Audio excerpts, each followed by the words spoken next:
पालकांची त्यावेळची मनस्थिती, विद्यार्थ्यांची संख्या आणि शिक्षकांचा लागणारा कस. समजा एखाद्या वर्गामध्ये 60-70 मुलं असतील आणि शिक्षकाचा इतका कस लागतो की कधी कधी त्याचा तोल जातो.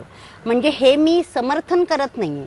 वैयक्तिक द्वेष किंवा वैयक्तिक भावनांचा संघर्ष, काही वेळेला मॅनेजमेंट आणि शिक्षक यांच्यामधला वाद उफाळून आला असता त्या वादाचं प्रत्यार्पण त्या विद्यार्थ्यांना शिक्षामध्ये होतं किंवा त्या शिक्षकाची मानसिकता जर थोड्याफार प्रमाणामध्ये थोडीशी नकारात्मक भावनेची असेल तर ही प्रकरणं घडतात. A majority of the adults believe that punishment is for the good of the child.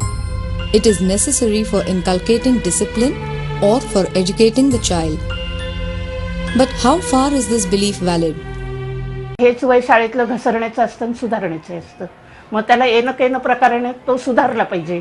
मग कधी शिक्षा करून, कधी मारून, कधी लेखी शिक्षा करून सुधारण्याचा प्रयत्न करावा. मूळ सुधारण्याचा मक्ता मुळात आपण घेतलाय का, हा खरा कळीचा प्रश्न आहे. की मूळ प्रश्नांकडे आपण पाहत नाही. आपल्याला मूल आपण सुधारत वगैरे काही नाही. मूल त्याच्या मूळ व्यक्तिमत्वानुसार फुलत असतं आणि त्या विकासाच्या कामामध्ये शिक्षक सहकार्य करत असतो. त्यामुळे आपण सुधारतच नाही. जर आपण एखाद्याला सुधारण्याचा मक्ता घेतलेला नसला तर मग मारण्याचा प्रश्नच उद्भवणार नाही ना. शब्द विसरले जातात मुलं, पण मारलेलं विसरत नाहीत. मारणं आणि बोलणं हे सारखंच धोकादायक आहे. पण मारण्यात सुद्धा प्रकार आहेत. म्हणजे एखाद्याच्या जर थोबाडीत तुम्ही मुलाच्या मारत असाल, जे मी शिक्षक मारताना अनेकदा पाहिलेलं आहे, तर त्याने होणारा जे दुःख वेदना आहे ना ती कधीही पुसली जात नाही. कारण आपण जेव्हा टोचून बोलतो ना मुलाला तेव्हा सर्वसामान्यतः त्याच्या वर्मी घाव बसेल असंच बोललं जातं. Since there is a widespread societal acceptance to corporal punishment in schools, barring a few exceptions like Andhra Pradesh, Orissa, West Bengal, Goa, Delhi, Himachal Pradesh and Uttar Pradesh, no other state in India has banned corporal punishment through legislation.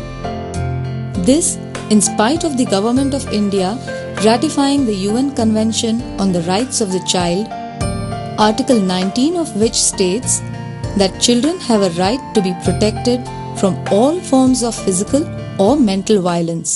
Secondary school code म्हणजे जी शाळेची संहिता आहे की जी सर्व शाळांना लागू आहे, त्याच्यामध्ये एकच वाक्य लिहिलेलं आहे की corporal punishment is not allowed in school. परंतु कॉर्पोरल पनिशमेंटची व्याख्या तिथे पुरेशी केलेली नाही असं आपल्याला म्हणावं लागेल. If we really believe that punishment, whether physical or verbal, is detrimental to the development of the child, then the question is, are there any alternatives to inculcating discipline in the child without resorting to physical or verbal abuse? पण एकाला एक नातं जिथं आहे ना तिथं शिस्तीचे अजिबात न बोलता, न रागावता आणि न मारता अनेक प्रयोग शक्य आहेत. मारायला तर नाही पाहिजे. समजावून सांगितल्यावर ऐकतात मुलं. अशी नाही की समजावून सांगितलं तरी पण ऐकत नाही.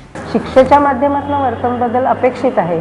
हा वर्तन बदल होऊ शकतो असा माझा अनुभव आहे. म्हणजे आपल्याला एक उदाहरण द्यायचं झालं तर माझ्या वर्गामध्ये एक अत्यंत मारामारी करणारा विद्यार्थी होता. मागे बसायचा, अभ्यासात लक्ष नसायचा, वरवर दिसायला खूप शांत होता. त्याच्या जेव्हा कारणांचा शोध घेत गेले तेव्हा पालकांपर्यंत पोहोचले आणि मग माझं असं लक्षात आलं की अतिशय लहानपणी त्यांनी एक त्या कोवळ्या वयामध्ये आईची आत्महत्या त्यांनी पाहिली होती. आता त्या मुलाला मी तू मारू नकोस आणि घरातलं वातावरण खूपच विचित्र असताना हे सांगण्यापेक्षा त्याला एक शिक्षा म्हणून मी अभिनव प्रयोग करून पाहायचा ठरवला. तो असा की तू पाठीमागे बसतोयस तर दिवसभरात कोण काय चांगलं करतंय हे तू पाह. आता आणि दुसऱ्या दिवशी मला सकाळी मी वर्गात आले की कोणी काय चांगलं केलं ते मला 2 मिनिटात सांगायचं. त्याचा परिणाम असा झाला की तिसऱ्या दिवशी तो विद्यार्थी मला म्हणाला की बाई उद्या माझं चांगल्या कामात नाव येणार आहे मुलांमध्ये. आणि खरोखरच चौथ्या दिवशी जेव्हा मी वर्गात आले तेव्हा सगळ्या मुलांनी मला सांगितलं की बाई त्यांनी कोणालाही मारलं नाही. मारिया मॉन्टेसरी बाईंनी अतिशय अभिनव प्रयोग सुचवलेला होता. त्या काय म्हणायच्या, समजा एखादं मूल वर्गात आपल्याला ऐकत नाही ना तर काय करावं, त्या मुलाला घ्यावं आणि त्याला काय करायचं असतं, खेळायचंय. त्याला आता अभ्यास नाही करायचा, त्याला दुसऱ्या वर्गात ठेवा, त्याला हवे तितके खेळ द्या. पण ते खेळ देताना एक काळजी घ्यायची असते. म्हणजे काय तर त्या मुलाला माझा वर्ग दिसला पाहिजे, हवे ते खेळ द्यायचे.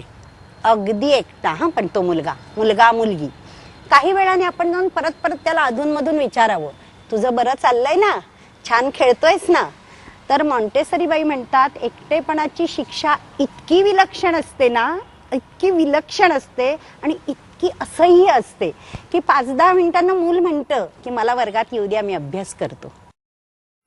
In a nutshell, it could be said that what is required is a change in attitudes and behavior of parents, teachers, and adults in general towards children.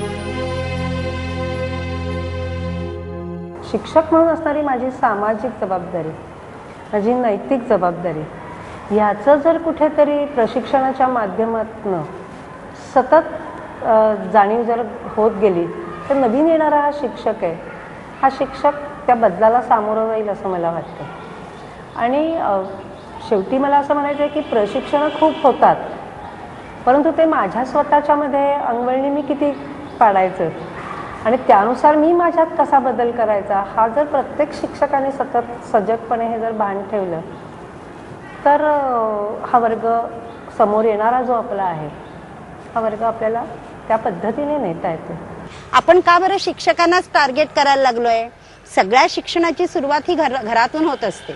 तेव्हा अतिशय गोड पण तेवढाच अर्थपूर्ण संवाद आणि तितकंच काळजीपूर्वक ऐकणं.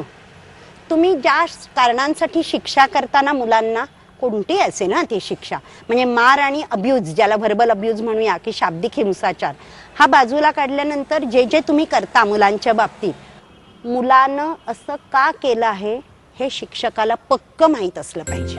Unless and until there is an attitudinal and behavioral change in adults, the children will continue to suffer degrading and humiliating punishment, leading to low self-esteem and an insecure childhood, and will not develop into healthy, confident, and secure citizens. Is that what we want? What action are we going to take?